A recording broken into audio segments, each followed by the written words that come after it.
the Paladins Premier League. It's time for our second set of the day between Ninjas in Pajamas and Virtus.Pro. My name's Tigris, here with Pretty Hair. Hello, everyone. I'm here on the desk this time, Yeah, and we've got a great little set coming for you guys. Virtus.Pro, a winless team, Ninjas in Pajamas, a team that I don't think has lived up to their expectations, my expectations, anyone's real expectations this set. So this set is not really about the wins and the losses, in my opinion. I think this is about these two teams going forward. A lot of sort of switching around in these later weeks. You know, Koa's starting to play some DPS, all different guys going from tank to support, still trying to figure themselves out. For me and Ninjas in Pajamas, I think this is a very big defining moment for them going into the off season here. This game doesn't mean too much for them in terms of standings or really anything. It's really about, you know, they've got Lazy kind of out right now, playing with a stand-in. What's the goal here for this team moving forward? This is going to be sort of make or break for them. Are they going to find an identity in this off season between splits now and bounce back and be that powerhouse team? When this team came together, I was like, this is going to be the team to end all teams. Like, there are so many incredible players on this roster. This is a team I expected to kind of win Worlds, and now coming into Season 2, they've definitely not hit the ground running, and I have high hopes for them, I think, moving forward. They had a lot of confidence going into the PPL this set, but we're still seeing things shaking up with them a bit. But for now, let's go ahead and take a look at some of the things they've done in the past.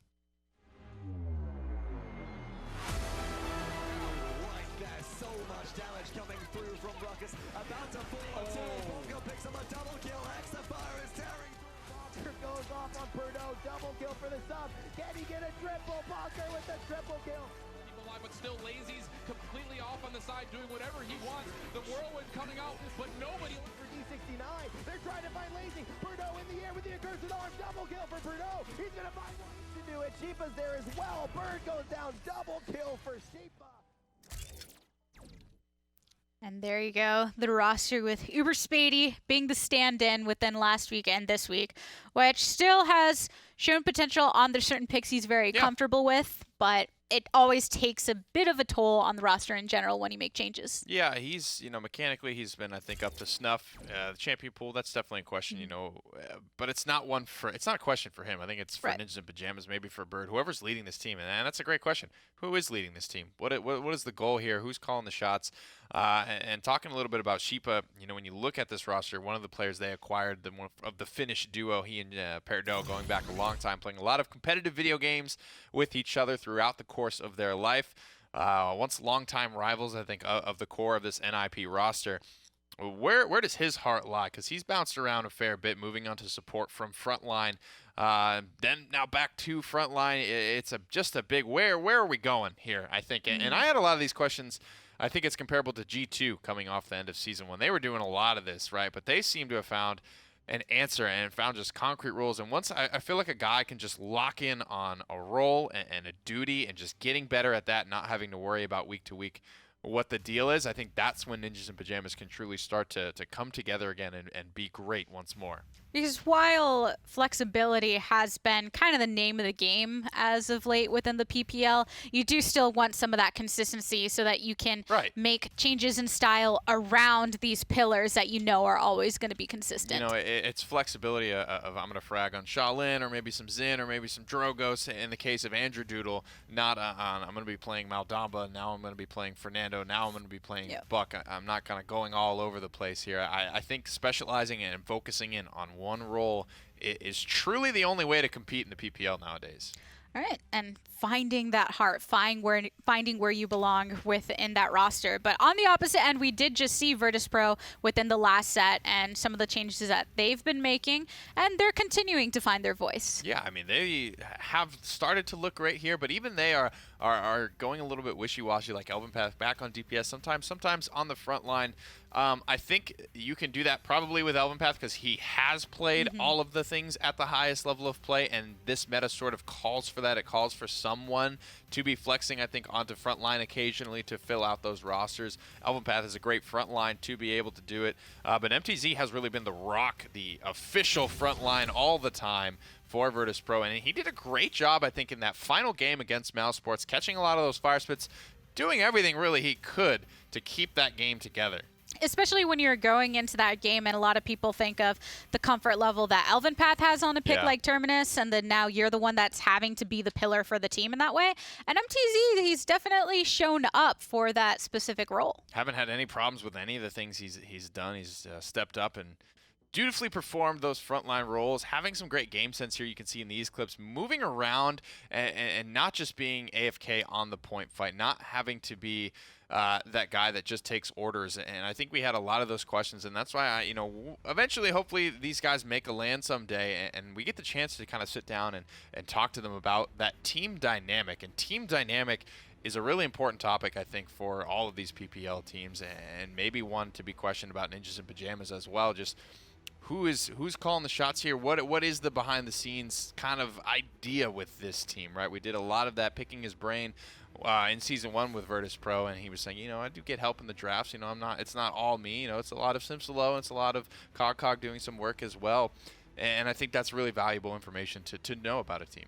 Right, we talked about it a bit on the desk last week and wanting to have that information, because even though Elven Path, he is known to have that desire to get input from the rest of the team, you're also the only one that's on the roster from the last season, so I'm sure there's got to be some element. PGS, right? Right. How much, barking and commanding are you doing? I think around there, I think everyone's probably trying to follow lead as much as they can, but I don't know if it's a one-man job, to be completely honest with you.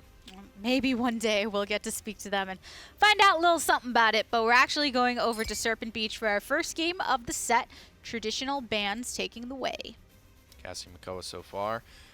We'll have to see if any Drogos comes out today. Ninjas in Pyjamas, what will they play? They worked Uberspadian basically to where Lazy, I think, left that void, but they played a lot of Eevee with him, and that's, without a doubt his most comfortable champion. But in the same light, it's kind of fallen off in a way, and I think if Ninjas in Pyjamas are going to be forcing this, they forced it pretty early in the draft last week, and it'll answer a lot of questions for us here in these first 2 picks if they pick up an Eevee very early. Eevee is a character that doesn't fit into every composition, and it's one that if you pick it up early, you can be punished for it. And the early pickup of Kinessa means that they're telling a little something about the direction that they're going, but at the same time, because snipers have become prevalent on this map, particularly Kinessa, yes, they feel a bit more comfortable in letting that card be shown. Definitely, and we'll see the Leon and Ara picked up early. A lot of flankers still on the board. One locked in for Virtus.Pro, Xin Genos. No longer available as a pair, Buck Genos. So we might see this sort of mid-range end-snare Buck being played again by Elven Path. He ran this on Jaguar Falls. Did not run it on Frog Isle. That was back to the bulk up style. So what do you think of the fact that Buck has been taking a bit more priority over Zen within last match and now? I think people are starting to get used to and drafting around playing against Xin Genos, so there's that element there, which is really an intangible thing. It's no real numbers equation why it's happening, but Buck is definitely a leaf unturned, at least in terms of the in-snare play style. There have been moments where it looked great, but it's one of those that while it's working, it's great, and those cards have been drastically underused and recently buffed, and I think it's definitely an avenue worth exploring. Yeah, and then picking up the Maeve as well, so double flank once more, and Terminus to round it out, so single front line for Virtus.Pro, and we saw MTZ on the Terminus during the last game of their last set. They looked great doing it. I think Maeve taking her. Serpent Beach is one of her best maps. They do run her a decent amount here, teams, when they are looking to run Maeve. Not a lot of teams do run the Maeve. I think Bugsy Creatives, a little bit of Moo too, will take it from time to time, but Maeve definitely not a very popularized pick yet. But when it does come through, more often than not, it is on Serpent Beach. Yep, so these are going to be your lineups for both of these teams going into game number 1. Who do you like more? I actually like VP's draft here a lot. I think they have the Kinessa. I think they have a lot of flankers. Drafted away from Ninjas in Pyjamas, I think a lot rides on this Eevee and the Xin if they can get back to Kinessa and be able to put pressure on her. All right, well, let's go ahead and get it going with set number 2 of the day. Hop to it in game number 1. Well, we're here, William and Rain Day, the party boys, we like to call ourselves. Not the hardy boys, as you imagine, because we like to have some fun on our cast.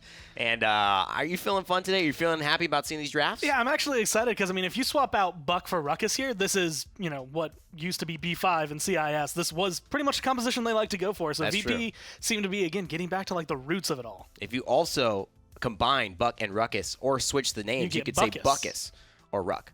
Or Ruck.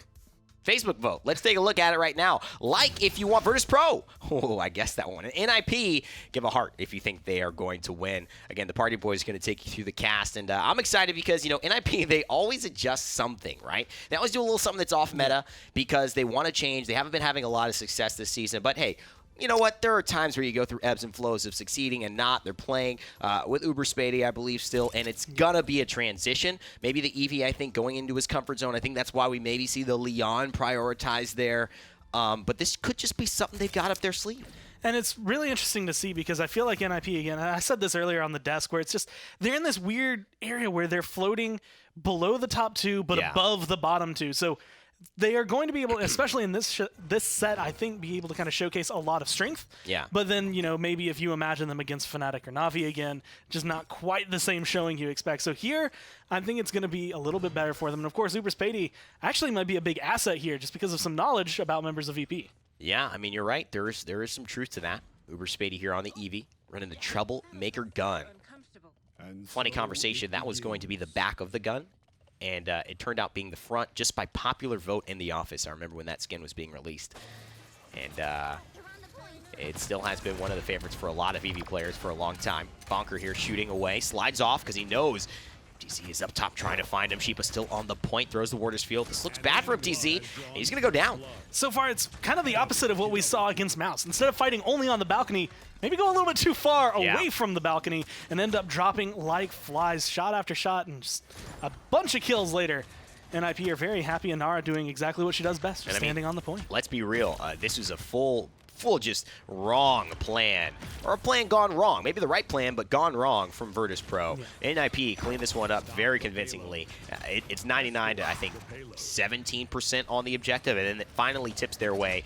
Whenever Nara's getting double, triple kills, you know there's an issue. I was in awe. I want to say that Unlimited Power went for that. Almost could have snagged overtime just a hair too late. But just being able to find that aggression, of course, you can see where Madara is standing. I want to say maybe not the most utilized we've seen at Kinessa on Serpent Beach. Not really getting as many impact shots that we would expect. Well, I think that's the thing with Madara and Unlimited Power. It's just those two, right? Those are the two that excelled so much in PGS, and they were so dominant. And when they've come to the PPL, their transition's been rough. I will say they've both had moments, but they've both been on the side of inconsistency rather than consistency for me. But again, NIP, I think that's more of where this story lies. Virtus.Pro have been winless. I don't expect them to get the win here unless I see some dramatically different play. But Perdo, I mean, he's a guy who has been one of the most famous Paladins esports names in history, yet had a little bit of a softer season.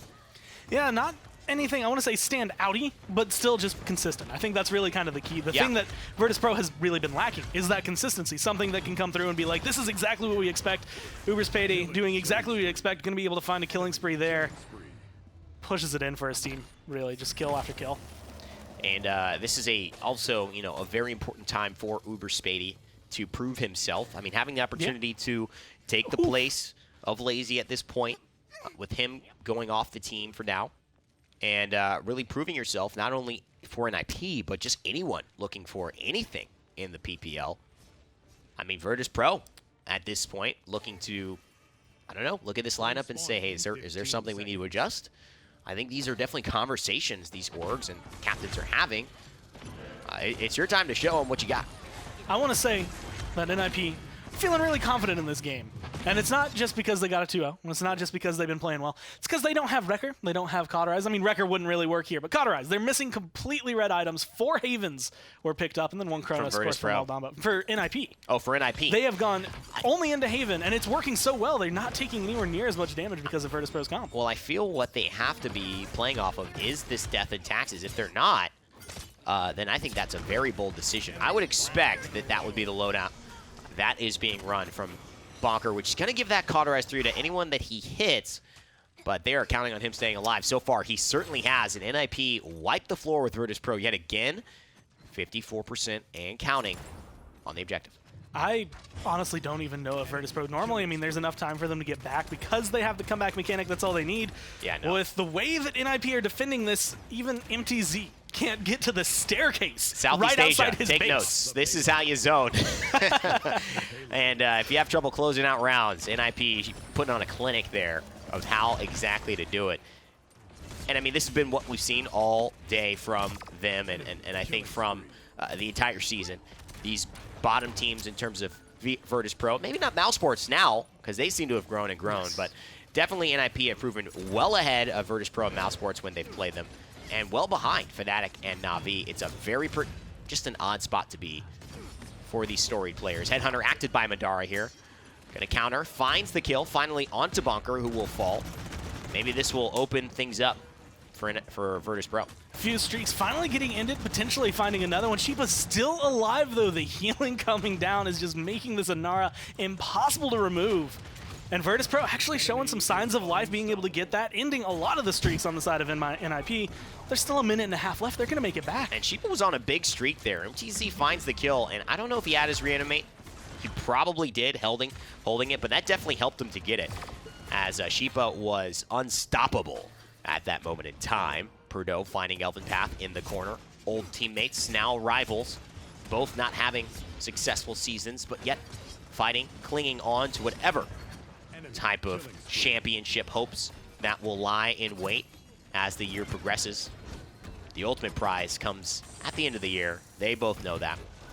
Uber's Payday finally being able to get caught out. I think that's kind of what VP have been missing. Oh, man. This Eevee's been getting back there so far. Knessa not having big impact until just now, but it's a little bit too late for this to start stepping up. They needed this a round ago. They definitely did. And at this point, you're right. It seems a little bit overwhelming. Still 42 seconds left. I think they're really playing off of this death and taxes from the Leon. If they're not, and they're not running any cauterize, take a look at the items here just quickly to make sure. And they're finally investing into it, and that's just a luxury item, I think, for Sheepa. Avoiding the Knessa damage. Everyone on the side of Virtus.Pro is actually a Haven champion, being direct damage, that is. So getting mitigated by those Havens, a very smart choice team-wide. And Tacticians, that's what NIP have kind of always been. Bird backing them best he can. Good stuff there, and you can tell Bonker is definitely applying that anti-heal. Has a lot of lineups, too. If this Enlightenment does need to come out, he's going to be able to press one button and maybe get a couple kills out of it with the way they're staggering up. Going to be able to go forward, finds no one. Instead, ults the wall, but still in control. Overtime finally ticking in. And Unlimited Power being sneaky, but Purdue, he finds him. The wall is available, and this is what Sheepa's so good at. He holds those cooldowns, jumps up through time and space, slays the Terminus. Stagala, oh, at least the female Stagala are coming out on top this time around. Husband will be on the bottom. NIP and that one. Surgeons performing their 100th surgery at the same time. They know exactly what they're doing, going and cut it up, clean. Maybe a little bit more rough like a top towards the chef end. there than a surgeon. Like, I don't want my surgeon you don't want doing your surgeon doing this. Maybe tossing the like your some organs in the air. like a surgeon, Kind just of like when you go to like a hibachi grill and they just surgical, just clean like and exactly and like a doctor. Clean little bell. Hold on, what kind of surgeons are you seeing?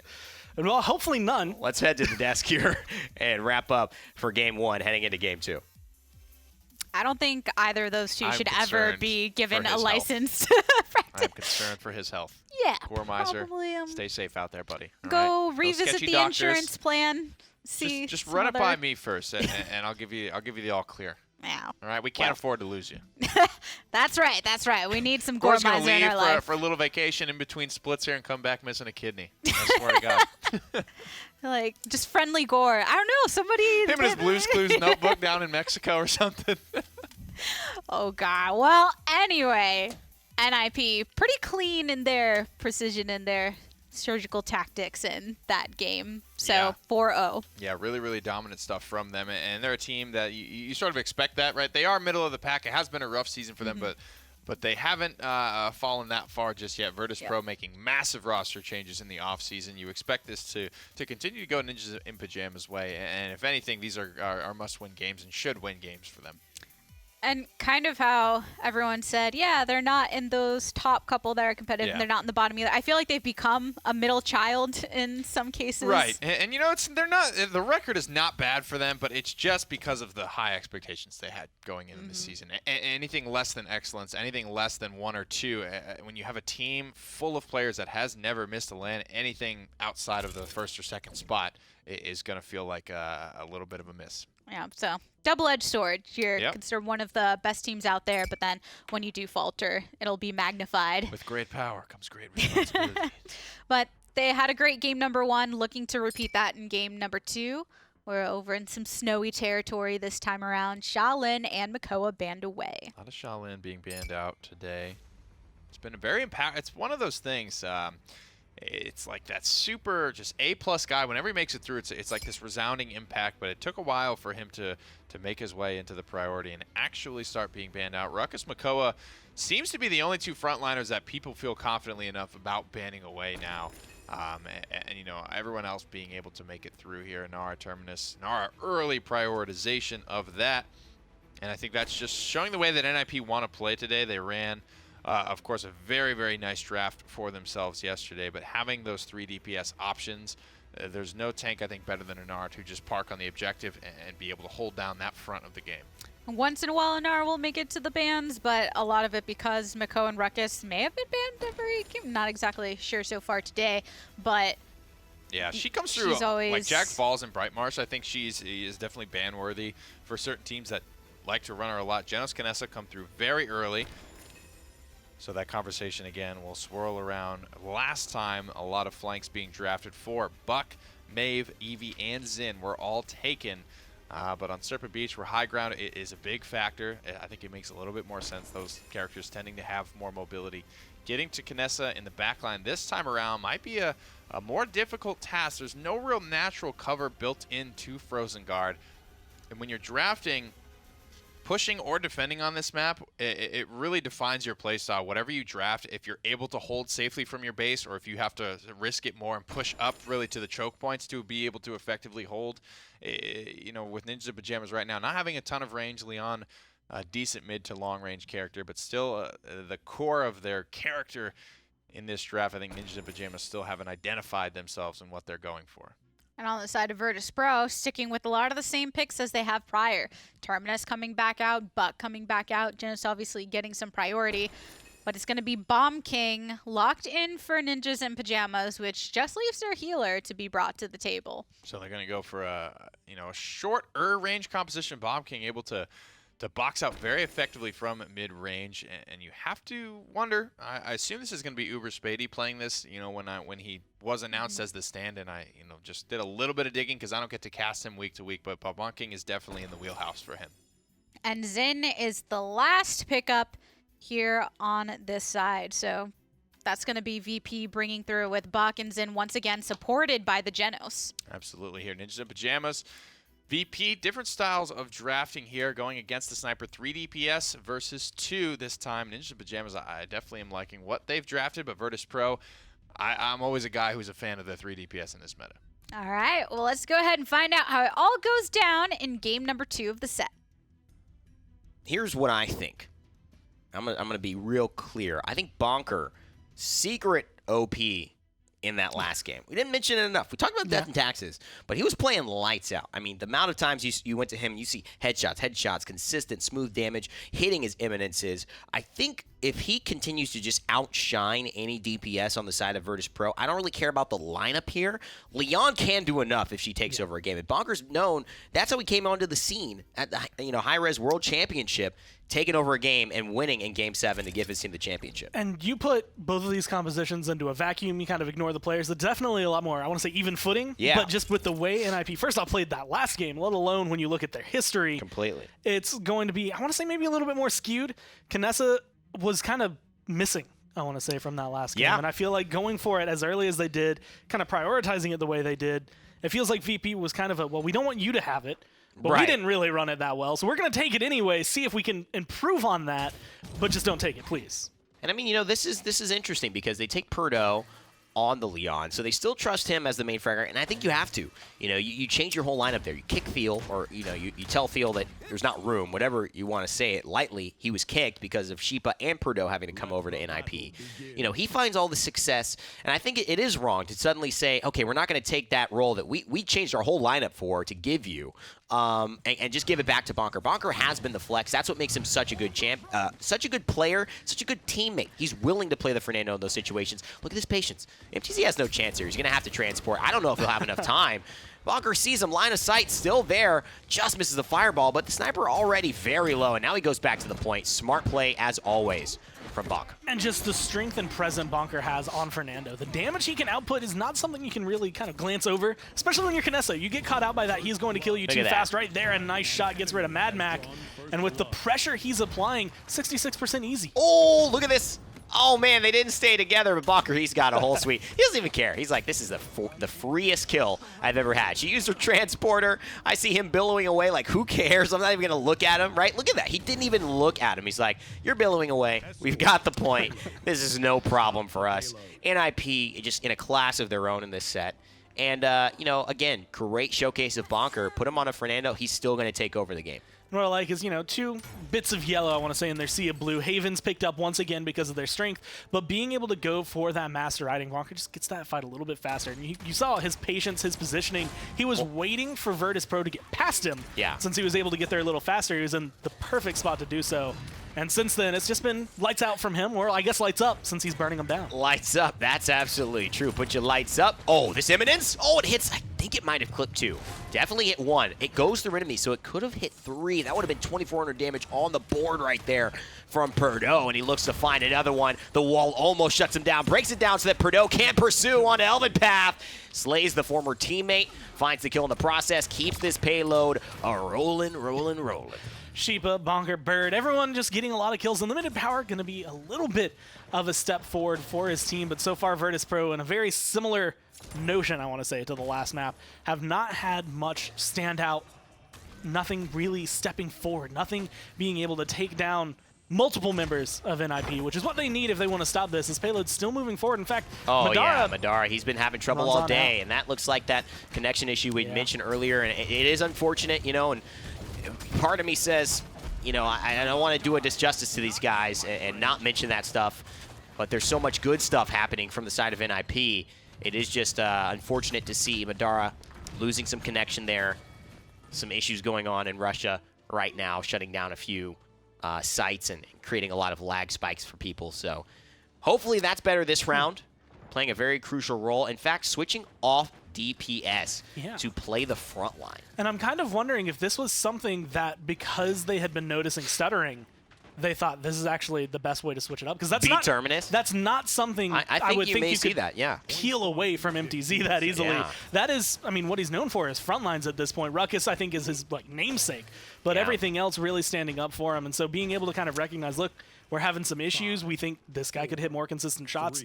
Go for Terminus. It's not going to hit as hard. You're not going to be as comfortable, but it's going to be better. There's really no role you could easily say, hey, we don't need this, right, against NIP. No, there's no way. But I guess I could see that logic, but you don't want your DC'd player on the sniper, so that does make sense.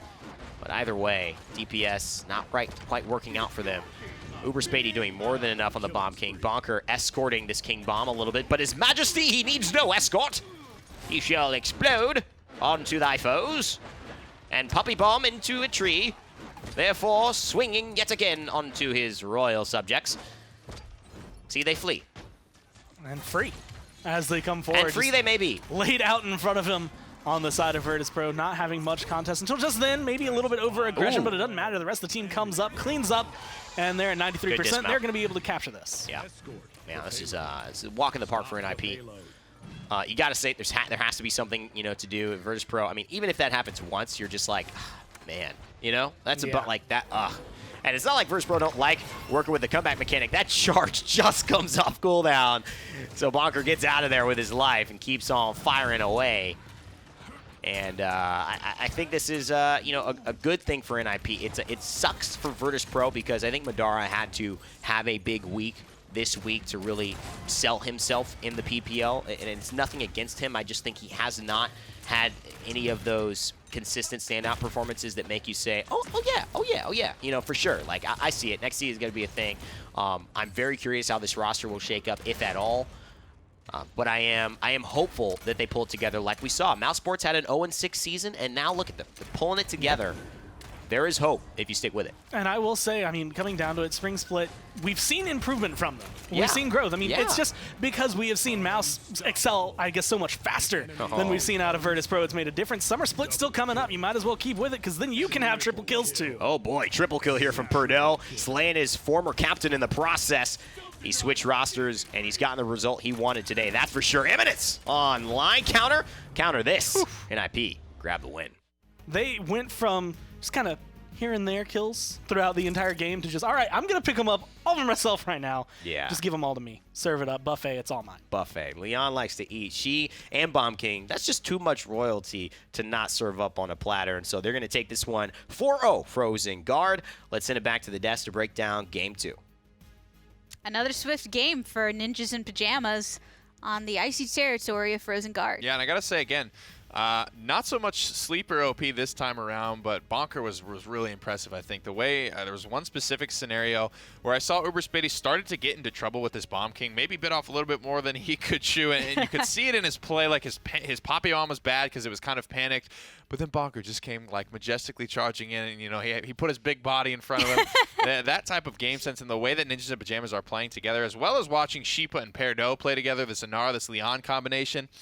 I say I love 3 DPS, but another thing that's really fun to watch is when you get those two front lines who are playing aggressively with 2 DPS within that bodyguard style of play. It's really, really synergistic. A lot of fun to watch, and I think Ninjas in Pyjamas looked really good doing it. It makes it very difficult to poke any holes in their play style, because on a map like this, it's not quite at the territory of what we found Ascension Peak and stuff like that to be, but it can be a bit of a longer time if you have the right composition going into it. But when the frontliners aren't afraid to get aggressive and then your damage dealers are doing exactly what you want them to do in that situation, then it's a pretty smooth ride. Yeah, they picked up a ton of steam in that game, and I think it definitely showed pretty quick there on Frozen Guard.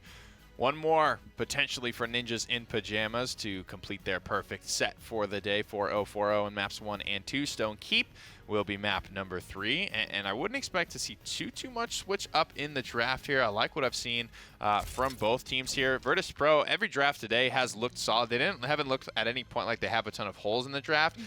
Just little mechanical things, and again, they've had some connectivity issues today, so I don't know exactly what they're working with, so definitely want to give them the benefit of the doubt in that area. Kinesi getting banned away as well as Makoa. So Stone Keep a lot of potential on this map as far as compositions go, and if something's been working for you within those last games, there's not really reason to switch it up unless you're wanting to use this as an opportunity to try and test out some new strategies. Zin's going to be banned out here. Kinesa is as well. I think that's a decently smart ban here from Virtus.Pro. Though they've been running it, Bronker, you can't forget the performance he had on this in week number 1. He looked absolutely phenomenal with that pick on this map and the way he's able to use that mobility. Though that playstyle has been nerfed a couple of times throughout the season, and though it has fallen off, I think that's definitely a big threat that Virtus.Pro do not want to deal with. They know the Ninjas in Pyjamas have that in the back pocket. And picking up the Cassie early, Shaolin on the opposite end. Shaolin's just really come back through as just somebody that's consistent that you can rely on, and a lot of people have him within their arsenal. Yeah, it's the first time it's made it through picks and bans. This time around, it's been banned out every single time in games 1 and 2. I believe even in the previous set, Shaolin being banned out a couple of times. Virtus.Pro, Madara specifically, he's had some lights out performances with this pick, and with unlimited power on the Bomb King likely. Talking a lot about Madara and unlimited power, one of them popping off and then the other popping off. I think if they can get a game where they're on comfortable power picks and work together and both have really lights out performances and be that superstar for Virtus.Pro, this could be a game that they take down Ninja Pyjamas in. Because regardless of whatever issues might be having on there, they still need to prove themselves within this roster. Where do they stand? Can they have those powerful moments? Torvald getting picked up for the first time today, and he's definitely fallen the wayside.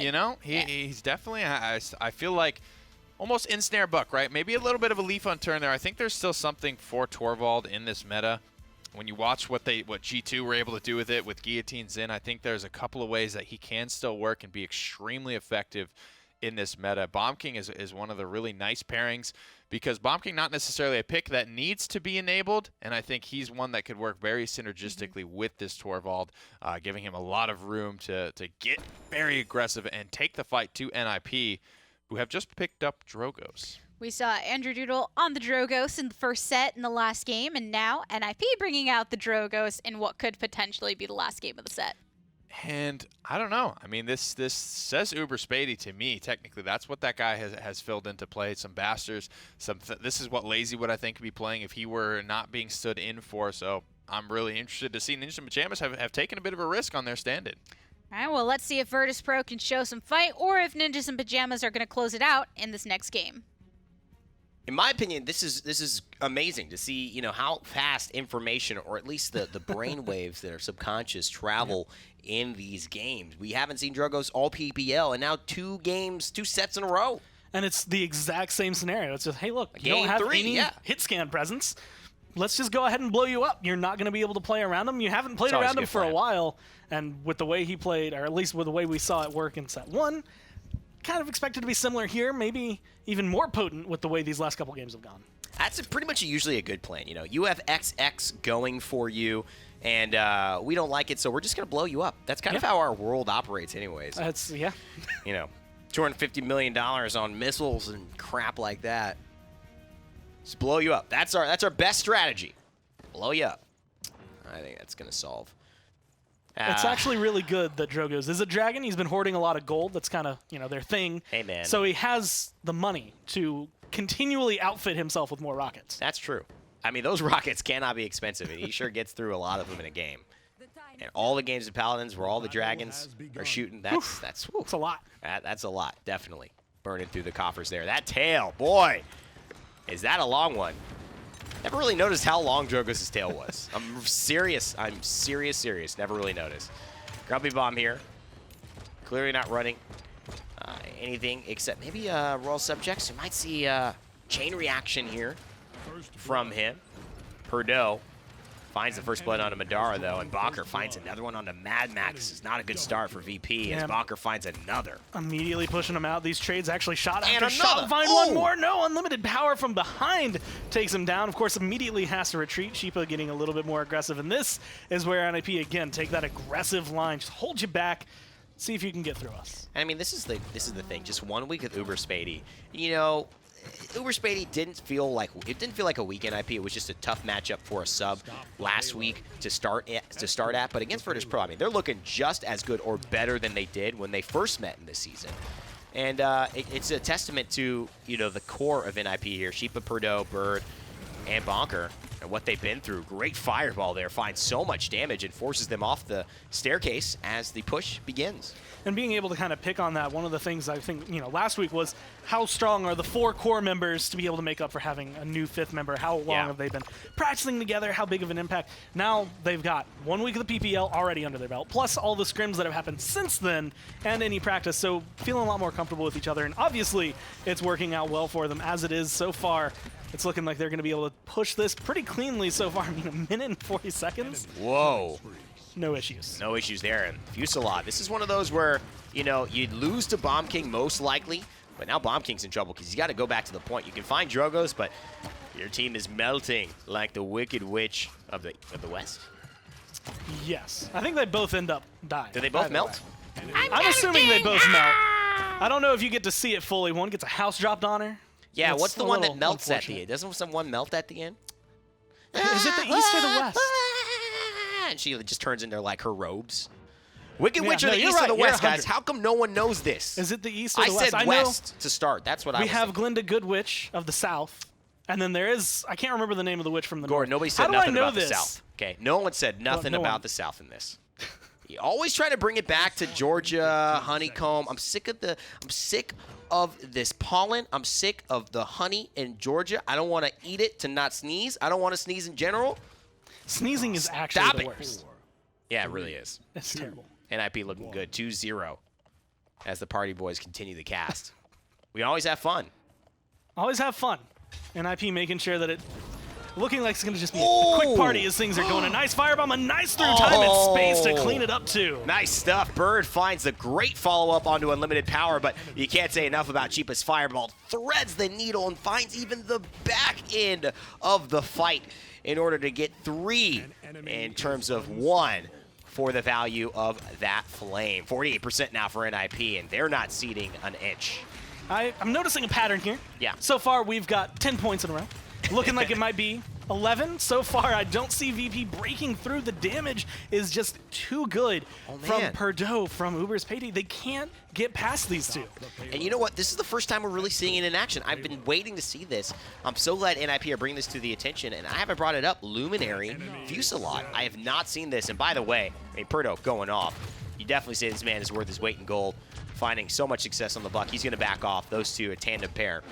Uberspady falling as well. But that bonus damage, we have not seen what the 15% really looks like on a Drogos in the PPL this year. And, I mean, that's another thing to really watch for and see just how potent is this. Have people been sleeping on this? And the output, I mean, it has 1148. Well, that's a pretty standard. big hit, but that's normal. Yeah. Imagine that a little bit harder. Exactly. Imagine hitting 2 tapping, maybe 3 tapping, I guess, for some of these front lines. It puts you into this position where, honestly, things like a Bomb King don't bye-bye. threat. Madara goes out. Look at this. CC immunity. He just walks at him. Bakker says, hey, you know that ult allows me to not get hit by that Hyper Beam. Uberspady finding MTZ, but Elven Path say, hey, don't be like that. I'm still here. Remember, I've been around, boy. Been around before you, Bakker. And let me show you a thing or two with the planet. Silences that attempt, but there is still so many ninjas in pajamas knocking on the door of Virtus.Pro's base. And being able to come around. This is finally a point similar to what we saw in the first game where they're getting a little bit of a stall, but no big kills coming out of VP. Instead, the kills all falling in favor of NIP, finally trading 1 for 1 and not getting that execute. And really being safe is Uberspady. That's how I would look at it. But right now, he's actually going to find a nice kill on limited power, taking down Sheepa. And Virtus.Pro, I mean, despite so much pressure, have responded to it exceptionally well. And again, this is one of those moments where you're having a really solid defense, actually, coming down. But where was this when you needed it last round? Where was this when you needed it a little bit earlier? It's never too late. If you can get 3-1, you still have the comeback mechanic. You get another point. Yeah. But you have 30 seconds of the NIP pressure that has been happening all game coming right back at you. Also, I think we'll see a little bit of different positioning from Madara. He's still in that corner, which is dangerous. I mean, Bakker gets like 4,000 health with 1 disengage by knocking him off the map. And again, Madara the first to fall here to the flank from Bakker and Perdo. I think it's insurmountable at this point. And no, not the card. It's the team. NIP look like they are going nowhere except straight to the gates of Virtus.Pro, and there is no key that they do not have, no stone left unturned on their path that they've been walking. Dragon Punch is ready, but they're going to fall off. No Hyper Beam here, Gore. Perdo's still alive and ticking, gets a full heal. There's the Dragon Punch. Madara falls, and is this going to be the end of Virtus.Pro? NIP looking to make this a 3-0 and finish it off. All they need is a couple more shots through time and space. Not going to connect. MTZ dancing around the payload, making that overtime last. Perdo so low and finally gone. Wow. I don't think anyone's going to be able to touch back, and that's going to be VP getting a final fresh breath of air. And, you know, I think this says a lot about them, right? Most teams, I think, crumble there. I mean, there was a Dragon Punch that hit one of your front lines. They fall down, but the healer stays alive. Mad Mac, good positioning on this map. And you keep the Torvald alive, MTZ, which is something that a lot of teams just keep forgetting how potent it is, not really utilizing it in their drafts. Not really forgetting, but just getting gentle reminders as he continues to keep people alive with those shields. And this is a look at a little bit of that fight. Great defense contribution from Unlimited Power. I want to say that's twice today. Mad Mac at the end of a round, what could be game-ending, has been able to pull something off. I mean, that convergence earlier was huge for them in terms of setting things up. And even though it's just healing, it's doing his job, but it's doing it so excellently to be able to make it matter. Although right there you can see Bird making sure he finds 2. A double kill to start it off. Bird definitely telling NIP that this is the round we end it, fellas. We are not going to continue in this farce. Let us move ahead. Let us just settle this once and for all. 3-0 this and move on, improving as our season looks to be coming to an end. I think this is a great showcase here of the talent and the preparation these guys continually put in. Perdo will fall off there thanks to a Hyper Beam, but it's still 81% on the objective. Can they get back in time? Elven Path going to be standing around trying to do his best, but he's just so squishy. Unlimited Power going to try to come in with the King Bomb. Can he find anything? Actually going to be able to connect with 2. Oh, Immortal! Can he find nothing? What an Immortal there. Sheepa keeps Uberspady alive, and that's enough damage. That might be the game-changing moment here, but Madara comes back and finds another kill off of it. Virtus.Pro, are they trying to make this set a little bit more interesting? going to be going up. That comeback mechanic taking them up really close to where NIP are. They have maybe one more chance to get in here. No, they're not going to be able to touch in time.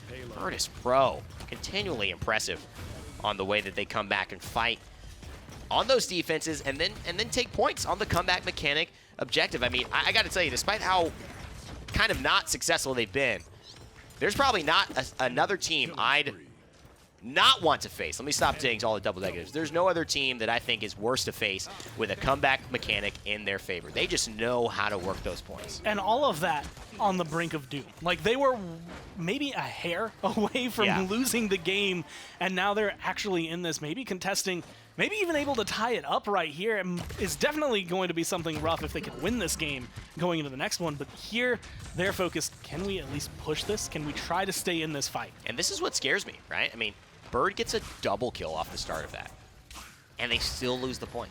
That's where you go, boy, oh boy. Hey, they're so good on this comeback mechanic that I have to not only get double kills, I got to do more than that in order to really assert ourselves on the point and make up for the advantage that they have. Bonker here searching. He's going to find Madara. Minute 15 left. This is where NIP's, I want to say, aggressive defensive line that they've been having, getting in the face of Virtus.Pro, trying to dismount them as early as possible, keep them back, find kills before they can really leave their true base for this push.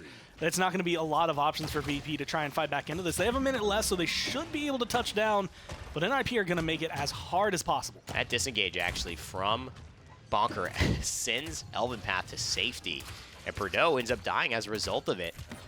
Although Bonker gets a trade on the other side, you got to say that's just unfortunate. Those two not communicating on the same page there with the efforts. Elven Path doing well when, I think, assessed, or when faced with the trials and tribulations of facing a team that is obviously more experienced than his own, still holding it down as the captain. A nice jump from unlimited power to get onto the high ground. And you can see Virtus.Pro are taking the right approaches to trying to get in here, although they're approaching probably the hardest choke point on the map, and they have 15 seconds left to try and get through this. It's going to be very difficult. He got him. No! There's the charge and the shield as well. Sheepa, patient as ever, knows the charge will negate that hyper beam and waits until it's essentially not enough time to push him back off despite the charge. And the push gets decently far. I'd say about 65%. Yet it is still NIP here fighting, and they have a comeback mechanic advantage on the side of Virtus.Pro. NIP have to do a lot here to win this fight. I'm going to say, for a team that lost 8 points, 10 points, 11 points in a row, as they just did not look as though they were going to be anywhere near as prevalent, that is one of the best ways to come back. And not finding the push there is not the end of the world. I mean, finding 2 points in general is impressive with the way that those first 2 games went. So definitely rallying back behind themselves. Yeah. And it feels like they're getting back into shape. I completely agree. Completely agree with that. I think it's great to see the way these guys have played with each other, for each other. Yes, they have had moments that have not looked good, as has every team, except probably Fnatic. But, you know, they're fighting through it. I don't think he used their 2 time and space this time around. They don't have the vision. They don't know who's there. And again, will they fall for it 3 times in a row? Now they don't. Doesn't get a kill. There's the Immortal Force early. Both frontline fights go in terms of a stalemate, but there's a good kill. Uberspady finds unlimited power, and the Fusillade almost slays Mad Mac. He's got to have 15 health to his name, but he heals himself up in the gourd and allows MTC to find the dragon. Unfortunately, not going to be there in time for Elven Path or Madara, and so you see both of them having to fall back. The shots, the aggression, NIP once again in control of the point, feeling comfortable, but I think they're going to play it a little bit safer. They're not going to get as aggressive as they did last round. I think this is it. There's no, I mean, Perdo got, what a good jump as well to understand the routes, right? Someone cannot go on that right side, and now everything is so predictable. Bonker, if he leaves the high ground, they're going to give up a big asset. And again, Perdo leaves the high ground as well on that left side. Elven Path with a nice stun, but Perdo makes it out alive. And now 90% on the objective. The Fire Spit is coming through. These Fusillade rockets could change everything. Bonker's got to stay healthy here. The Astral Mark finally keeping him back up, but the overtime ticking away for NIP. And barely going to be able to touch Madara on there at the tail end of that, but it's taken down one more time. The shots are good. Oh, no. Unfortunately, you could see, I think, again, some of that connection issues.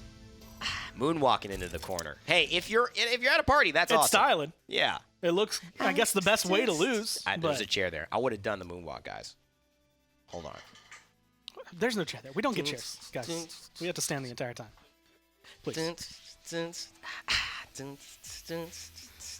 Let's send it to the desk. How are you going to flex a moonwalk on a waist-up shot? Yeah. Like, we don't know. He could just be Gormizer, Shiplet. can you moonwalk for us on a waist-up shot? I don't know. I don't know there. Evan, I believe in him. I'm gonna move the camera shot down during his next interview, and we'll make him do it. Can you moonwalk? I actually can, yeah. Long story behind it. I won't get into it now, but yes, I think I can. Maybe not as well as Rain Day. I wouldn't put money on that, but We're going to have to test that at one point. We'll a have to moonwalk off. see who is the best moonwalker at Hi-Rez Studios. But I wouldn't put myself over anything Michael Jackson when Rain Day's in the conversation. He's born and bred with MJ in his blood. that's fair. That's fair. Well, I would say that NIP did a lot of moonwalking of their own in that match. Just superb play, very clean. And then you even take a look at Uber Spady on the Drogos was something to look at. Yeah, he's been phenomenal, and there was a lot of really, really crucial moments there down the stretch where Virtus.Pro started to come back into the conversation. You know, it was loser's pick. It was their map pick. But it's Uber Spady stepping up today, looking great in the PPL, and just how quick in the whirlwind that he's kind of been thrown into, just called up, performing against some of the best teams in the league, and just still doing his thing, especially last week. I almost wish we had clips from his Eevee. He looked like a completely different person once he started to actually finally feel comfortable and playing a lot of different things today. We see the Bomb King, we see the Eevee, and we saw the Drogos in game number 3, something that's only been pulled out once before today, and once before in the PPL. There's the first couple of Drogos performances, being able to step up to the plate and frankly knock it out of the park. And it's got to be tough when you step in later on within a split and there's a lot of eyes on you because everyone's saying, oh, what are you doing here? What do you have to offer? And of course, you're on the roster and Lazy's such a strong player himself. So at least you come through and you show up in the clutch for Ninjas in Pyjamas. Yep, it's going to be the end of the season, the end of the split for Ninjas in Pyjamas and Virtus.Pro. Those were their last 2 games. They have a lot of questions to answer in the offseason. Virtus.Pro making a ton of roster adjustments into this split. Ninjas in Pyjamas now with Lazy having a stand-in. What is their identity moving forward? This is a team, it's a make or break a couple of weeks for them. They need to kind of collect themselves and come back stronger in the next split. I think everyone had higher expectations for them in this first split, but they're a team with just so much talent top to bottom. I think if they figure out the team dynamic, I don't think talent is the problem. I don't think mechanical skill is the problem. I don't know exactly what the problem is for Ninjas in Pyjamas, but I think they have plenty of guys, and they should be able to find success going forward. So for both of those teams, that's the last that we'll see for them in this split. We do have 2 more matches to go, where Fnatic, we have yet to see them today, and they've got a doubleheader. Yes, and I do want to talk about something. You're going to be hearing this a lot tomorrow, but map differential.